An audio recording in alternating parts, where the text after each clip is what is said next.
everyone, it's Nini. Welcome to my channel. Today's case is kind of a recent one. This is another case where it almost seems like police and the media aren't giving a lot of attention to it. I really couldn't find that much information out there online about it. Taleah's family, though, has been fighting for more attention to be brought to this case, and they're posting on social media. They're doing as many interviews as they can just to get her name out there. They really want the FBI to be involved. Let's just get into the case. Today we're going to go to Muskegon, Michigan and talk about the death of Taleah Lowe.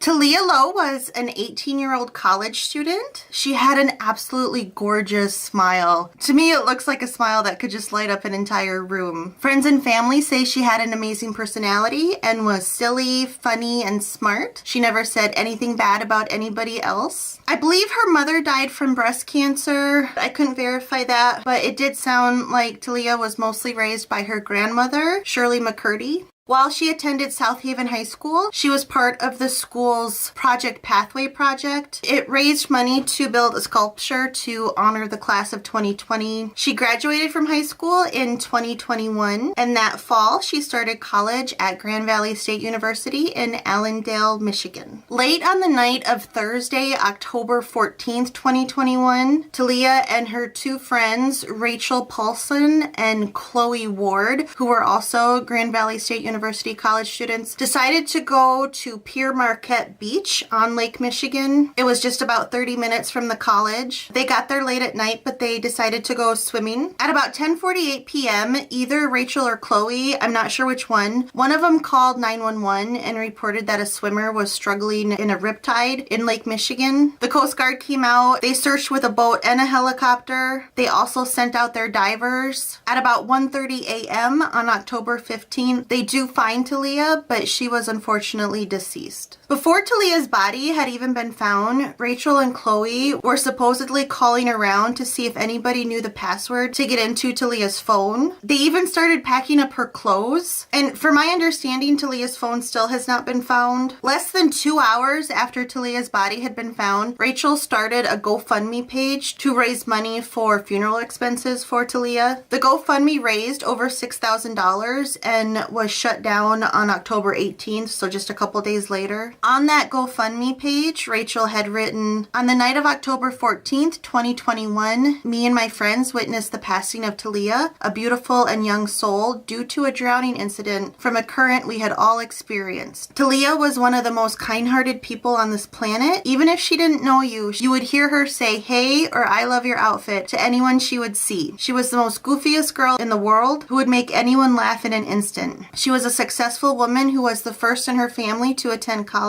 She was an outgoing girl who turns our worlds to the better." A lot of reports I read said that Taleah's family never received the money from that GoFundMe, but from one source I read, it sounds like they did get the money, so I'm not 100% sure if they did get the money or if they didn't. Now, immediately when Taleah's family heard that she had went for a swim that night, red flags went up in their mind, because that didn't make any sense to them. Not only was it October at night in Michigan, so the water was no doubt really cold, but Taleah was born with a deformity that left her left arm mostly paralyzed. She couldn't even raise it above her head. Not only did she not know how to swim, she could not swim. She loved the beach. She loved being near the water. And you do see a lot of pictures on her Instagram where she is on a beach just looking like she's having fun. Her family is adamant that she never went in the water because she was scared of it. Taleah's older sister Brianna said, quote, "Taleah was never the type to get in no water, and especially not at night when it's freezing cold. We all know she didn't get in the water by choice. She couldn't even swim, and she's only working with one arm." End quote. On October 19th, Muskegon police posted on social media that there was no sign of foul play and suspected that Taleah died from strong riptides that were known to be in the area that night. Police investigated for about 2 months, and on December 17th announced the official cause of death as accidental drowning. Family and friends do not agree with the police's findings. Taleah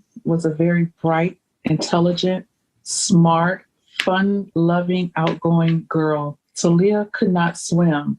She had a disability, partial paralysis in, I can't remember, her left arm. from birth. I just don't think Taleah would go that far out in the water by herself, knowing about the tide that late at night. Also that night, the family says they saw a GoFundMe account created for Taleah. They started a GoFundMe for my sister without any of the family's consent, not even 2 hours after Taleah was found. It's why the family believes there's more to the story about what happened that night at Pier Marquette. They believe others were with her, and they've been in consistent contact with authorities. Taleah's aunt Angela posted online that the funeral director told her that Taleah had bruises all over her body, including around her neck, that were consistent with violent force. She also supposedly was missing patches of her hair. And now this part is entirely hearsay and it's not confirmed. It's what somebody heard from another person who heard from another person, which is not really reliable, but I did want to throw it out there. Angela also claims that Taleah did not want to go to the beach that night, but Rachel and Chloe convinced her to go, and that on the way there they picked up 2 white boys, and allegedly when they got to the beach, the boys attacked Taleah and beat her up like she was an animal. And like I said, that is just hearsay. It could very well not be true. That was the only thing I read that even mentioned anybody than the 3 girls being at the beach that night. Angela does have some very strong feelings towards the Muskegon Police Department, saying that she does not trust the white racist Trump-thumping police department. A lot of the suspicion obviously goes to Rachel and Chloe, who were the only known people that were with her that night. It was obvious to everybody that Taleah did have a disability in her arm, so them wanting to bring her swimming is very questionable. October in Michigan just does not sound to me like an ideal time to go for a swim. I've lived in South Dakota and Minnesota. I assume Michigan's climate is very similar. The water is going to be cold in October, especially at night after the sun has gone down. So that just doesn't make a lot of sense to why that would be an ideal time to go swimming. And it's super suspicious that before her body was even found, that they were packing up her things and calling around to see if they could get into her phone, which makes me think that maybe there's something on her phone. You can have access to phone records without having the phone in your hand.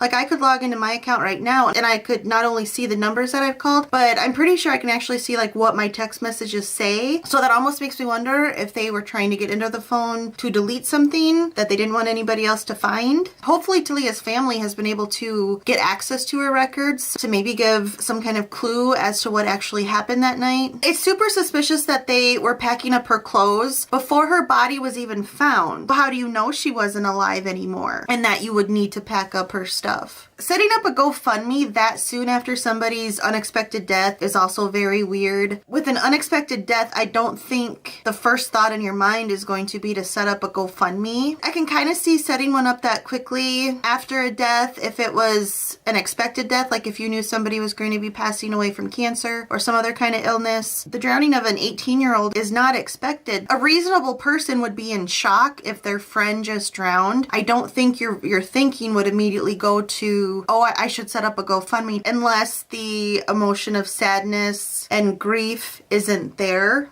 But also, I've talked about this before on my channel, that there are people who have spent their entire lives where everything is available online. When you're 18 years old, social media is a huge thing. Like, you post everything online, and you post things almost immediately. Like, this is kind of a pet peeve of mine, but people post pregnancy announcements so soon. I thought it was kind of a thing where you don't post until your second trimester, you know, in case something happens to the pregnancy. But, I mean, we live in a world where people are posting that they're pregnant like 10 minutes after they've conceived. So it could be just that, you know, these are 18-year-old girls who live in a world where everything's online, and so posting something about it online was at the forefront of their mind that night. I'm not familiar with how GoFundMes work. Like, after you close it, do they hold on to the funds before they actually release them to you? Because the GoFundMe was closed on October 18th, but if the family did receive the money, they only received it recently. So that makes me wonder, was Rachel holding on to it for a while, like wanting to keep it for herself, and after this has all become a little bit public, she then gave it to the family? Or maybe that's just the normal time process for GoFundMe, and as soon as she got it, she did transfer it to the family. Like I said at the beginning, there's really not a lot of info about this case out there, and I am really curious if a second autopsy was performed, because, you know, the coroner is going to do theirs and then present their findings to the police to help determine a cause of death. But as we all know, you can't necessarily trust those official autopsy reports that the family doesn't order. It could be unlikely that the family did order one because they would have had to pay for it out of pocket, and those are going to be expensive. But I wish there was a way to confirm if she did have bruises on her body or if there was any other sign of foul play. Did she have water in her lungs? If she didn't have water in her lungs, it's a possibility that she was killed and then put in the water. If she did have water in her lungs, it's possible she did drown from a riptide, or it's possible somebody held her underwater, maybe by her neck if the funeral director told her aunt that there were bruises around her neck. I think this case does deserve more attention. It's just so odd that Taleah would agree to go swimming. It's October in Michigan, it's cold, but also she had that disability with her arm. According to the family, she was actually scared of going in the water. So not only does it not make sense that you would go swimming on a cold October night, it doesn't make sense that she would go swimming in the first place. But we all make stupid decisions, especially when we're 18 years old. You know, you just want to have fun. Even if you know something's bad for you, you might still go ahead and make that stupid decision. Makes me think of a lot of my exes. And some reports I read said that 2 girls had actually been caught in the riptide and only one of them was able to be rescued. Again, I'm not sure if that's a fact. This was an area that was known to have riptides, so Taleah getting caught in a riptide isn't an impossibility. It is well known that Lake Michigan is a dangerous lake. Out of all of the drownings that occur in the Great Lakes, almost half of them occur in Lake Michigan. This is due not only to it being prone to riptides, but also the big waves that can be on the lake. Storms can come up and catch people off guard. And also the state parks do not have lifeguards. The source where I heard that is from 2019, so it is possible that maybe now they do have lifeguards. But Lake Michigan has a strong history of being dangerous. Angela said in her post, quote, "My niece was everything, beautiful and good. She loved life and people, no matter what race they were. So for her life to be taken in the manner in which it was is criminal based on hate." End quote. I hope Muskegon police reopen this, or maybe it can get the attention of the FBI and then they can look into it, just because there are some fishy elements about it. And honestly, I think if Taleah didn't have that disability in her arm, I probably wouldn't find this too suspicious. Like I said, 18-year-olds make dumb decisions. So swimming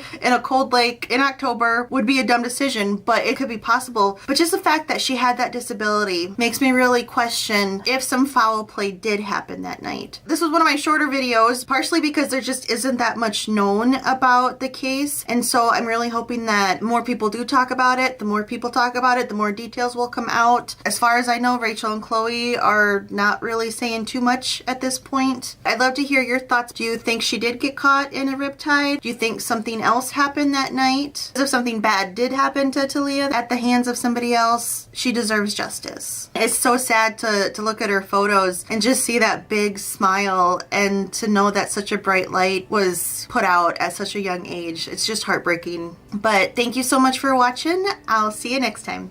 Bye.